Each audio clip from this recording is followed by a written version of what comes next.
The Joe Rogan Experience. Think with Bert and Burr, if they're like, hey, we want to do a show. Think if the 80s or 90s, you'd have to pitch it to a network, Right. have them approve it, Yeah. then they bring in writers. You're looking at how long would that take to evolve into a legit show? Then Listen get to- greenlit, then get a pilot, then test well. Yeah, no chance. Yeah, it also people would start fucking with it. They would come in, Burr, I want you to dress different.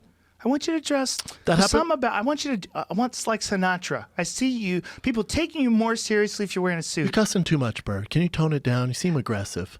Imagine if I went to a production company and said, yeah, what I want to do is like smoke weed and talk a lot of shit and say things I don't really mean, but I think it's funny at the time, and then I regret it, and I'm gonna drink a lot. Oh, and then we're going to air the fights. I'm going to have my three dumbass friends come. One of them spits thinks about the world's flat, and, then, and we're gonna smoke weed and we're gonna talk shit. But also, I'm gonna have presidential candidates and really serious that people show. and scientists and me, a guy with brain damage. I'm gonna debate important topics to them. I'm gonna have often while we're politicians drunk and on, high. too. Oh, I have politicians on. Yeah, athletes, Authors. Yeah, everybody.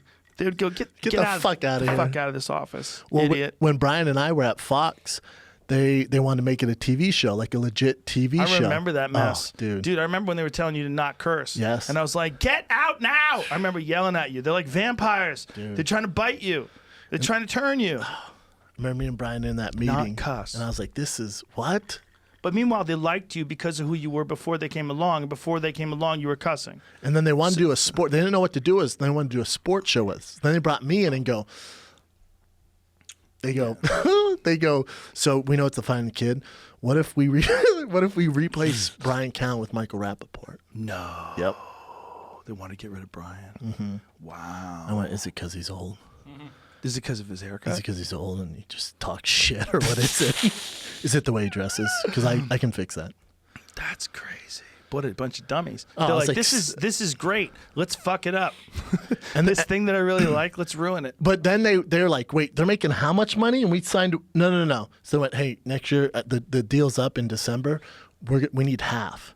And I went, oh, that's not happening. They went, all right, well, December's your last month. And I think we're in October. I go, that's fine. We're just going to go do our own thing and take all the money. They went, okay. And they went, and I'll never forget this. He goes, I don't want to hear about this on your podcast. Just write out December. And I went, well, I can't do that, dude. I got to let the listener know I'm leaving. He goes, don't do that. And I went, all right, cool. Next day I go on the podcast. So in December, our contract's up because they want half our shit. I tried going back the next day, and with their security out front, they wouldn't let me in. Really? That was my last day at Fox. Yeah. Really? Yep. Then we just started doing it randomly, man. Well, that's a real clear changing of the guard. Where that old school mentality, they think that they own the talent. They think they owned you. The idea that they think they should have 50% How just funny by, is that? But what are you doing? What are you doing? The guy gets, I'll never forget, this guy gets in my it's a face. podcast. The guy gets in my face. I don't want to say his name. He goes, just how you have your black belt in fighting, I have my black belt in entertainment TV.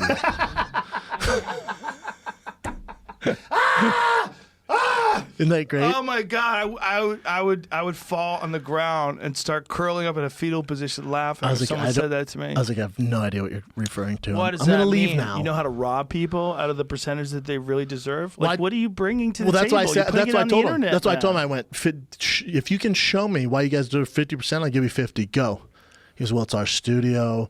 You know, Fox. Fox gives you the platform. No. Hold up. We had a platform before we even got here. I can do this up the street and we're gonna get more views, dude. Now, why would you get 50%? He's like, I don't know, man. There's no reason. I had a guy not that long ago ask for 50% of my podcast to be a part of a network. Not that long ago. Like you out your 4 years ago. goddamn mind? 4 years ago, maybe. And I was like, what are you talking about? 50%. Well, even now, like certain comics want to start podcasts. Go, hey, this network podcast one came to me. They want 50%, but they're gonna give me a studio. I went, no, stop, don't do that. Do it yourself. That's a weird number. Like you're pretending that they couldn't do it without you. If you want 50%, 50% is like if you and me, right? If it's the Brendan and Joe show, well, it kind of has to be 50% because it's both of us, right? Yes. So it's like there's two of us. Yes. So you're part of the show. I'm part of the show. We need each other. We're together. It should be 50%. That makes We're sense. friends. It should Yeah. be 50%. But we could do it with Tom, the producer, or we could do it with Steve, the network Doesn't executive. This is You guys don't matter. so you can't have 50%. Maybe you should definitely deserve something, 50? but 50 is crazy. It's insane. That's crazy. That's a crazy number. That means you're saying I couldn't do it without you. That doesn't make any sense. But that's what they used to do with TV shows. You got to realize if you're thinking about Hawaii Five-0, like the production company has a deal with the network and they put it together and everybody gets paid. And the people that are putting it on television have a giant chunk of that. That's the studio executives, Yes. the network executives. You go to their houses, their big fucking parties, dude. I'd go to some of their houses, man. They'd have parties and you'd be like, wow, these guys are Nutsos. balling. But what are they doing? What are they doing? Well, they're taking your stuff and they're the critical mechanism that is necessary to get you on television. Well, now the world is television. Our heads are through the fucking holes, and now we're looking out at this open air. There's no need for someone to take 50% anymore. No one. People don't give a fuck if it's on Fox, HBO. They don't. That's how they care. always operated. And If those fans, those subscribers or whatever network, they're gonna follow me if I'm here, if I'm here. They don't get it though. These guys went through the Fox system. People went through the ABC system. They went through the CBS system. And if they were in that system 20 years ago, this was the system. The system is you make deals, you put together shows, you're getting it on the air. You're very valuable. It's a very important thing. If you got on CBS back in 2000, game changer. it was a very important thing. So it made sense. The deal made sense, but it doesn't make sense on the internet. The internet is everybody's. It's like everybody has a CBS. Like these gentlemen who made that video on the coronavirus, they don't have a network. They don't need it. They don't need it. All it has to do is get to one of these social media sites.